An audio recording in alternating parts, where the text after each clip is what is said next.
మీకా గ్రంథము 4వ అధ్యాయము. అంచెదినములలో యెహోవా మందిర పర్వతము పర్వతముల శిఖరమున స్థిరపరచబడి కొండల కంటే ఎత్తుగా ఎత్తబడగా ప్రవాహము వచ్చినట్లు జనులు దానిలోనికి వత్తురు. కాబట్టి ఆ కాలమున అన్యజనులు అనేకులు వచ్చి సీయోనులో నుండి ధర్మశాస్త్రమును, యెరూషలేములో నుండి యెహోవా వాక్కును బయలువెళ్ళును.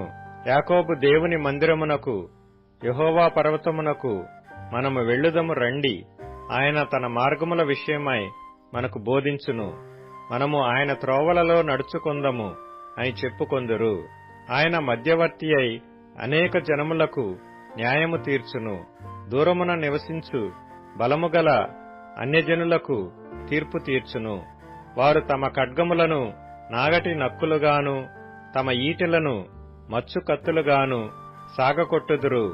జనము మీదికి జనము ఖడ్గము ఎత్తకాయుండును. యుద్ధము చేయ నేర్చుకొనుట జనులు ఇక మానివేతురు. ఎవరి భయము లేకుండా ప్రతివాడును తన ద్రాక్ష చెట్టు క్రిందను తన అంజురపు చెట్టు క్రిందను కూర్చుండును.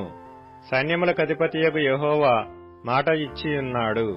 సకల జనములు తమ తమ దేవతల నామము స్మరించుచూ నడుచుకొందురు. మనమైతే మన దేవుడైన యెహోవా నామము నెల్లప్పుడూ స్మరించుకొందుము. ఆ దినమున నేను కుంటివారిని పోగు చేయుదును. అవతలకు వెళ్లగొట్టబడిన వారిని, బాధింపబడిన వారిని సమకూర్చుదును. ఇదే యెహోవా వాక్కు.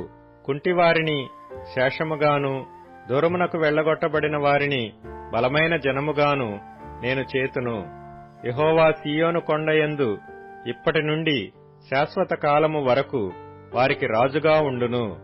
మందల గోపురమా, సీయోను కుమార్తె పర్వతమా, మునుపటిలాగున యెరూషలేము కుమార్తె మీద నీకు ప్రభుత్వము కలుగును. నీవెందుకు కేకలు వేయుచున్నావు?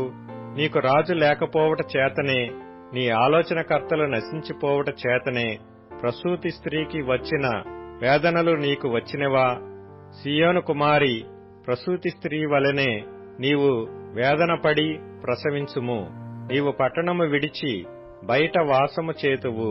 బబులోనుపురము వరకు నీవు వెళ్ళుదువు. అక్కడనే నీవు రక్షణ నొందుదువు. అక్కడనే యెహోవా నీ శత్రువుల చేతిలో నుండి నిన్ను విమోచించును. మనము చూచుచుండగా సీయోను అపవిత్రపరచబడునుగాక అని చెప్పుకొనుచు అన్యజనులనేకులు నీ మీదికి కూడి వచ్చియున్నారు. కళ్ళములో ఒకడు పనలు కూర్చున్నట్టు యెహోవా వారిని సమకూర్చును.